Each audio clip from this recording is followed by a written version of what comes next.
ಮಾಡುತ್ತಿರುವುದು. ಸ್ವಲ್ಪವಾದರೂ ಕರುಣೆ ತೋರಿ ಅವರಿಗೆ ಒಂದು ಇಡೀ ಅನ್ನವನ್ನು ಕೊಟ್ಟರೆ ನಿಮಗೆ ಪುಣ್ಯವೂ ಬರುವುದಿಲ್ಲವೇ? ಏನೇ ಅವರ ಮೇಲೆ ನಿಮ್ಗೆ ಅಷ್ಟೊಂದು ಕರುಣೆ? ಸಾಕು ನಿಲ್ಲೇ. ಒಂದು ಬಾರಿ ಯೋಚಿಸಿ ನೋಡಿದ್ದೇವೆ. ಸಖಿ ಇಲ್ಲಿ ಬಾ. ನೀನು ಬೇಗನೆ ಹೋಗಿ ಒಂದು ಮಡಿಕೆಯನ್ನು ತೆಗೆದುಕೊಂಡು ಅದರ ಕಟ್ಟದವರೆಗೂ ಮರಳನ್ನು ತುಂಬಿ ಆ ಮರಳು ಕಾಣಿಸದ ಹಾಗೆ ಸ್ವಲ್ಪ ಅಕ್ಕಿಯನ್ನು ಹಾಕಿ ನಮ್ಮ ಕುದುರೆಯಿಂದ ಇದನ್ನು ಅಡುಗೆ ಮಾಡಿಕೊಂಡಿರುವಂತೆ ಹೇಳಿಕೊಟ್ಟು ಬಾ. ಮರಳನ್ನು ತಿಂದರೆ ಸತ್ತು ಹೋಗುವುದಿಲ್ಲವೇ? ಸತ್ತರೆ ಒತ್ತು ಹಾಕಲು ನೀರಿನ ಅರಿಬೇಕೆ. ಸಖಿ ಇಲ್ಲಿ ಬಾ.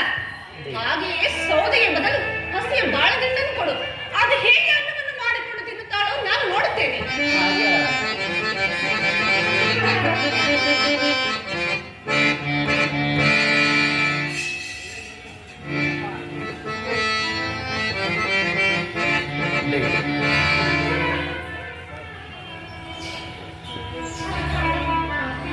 ಏನೇ ಗರತಿ, ತೆಗೆದುಕೋ.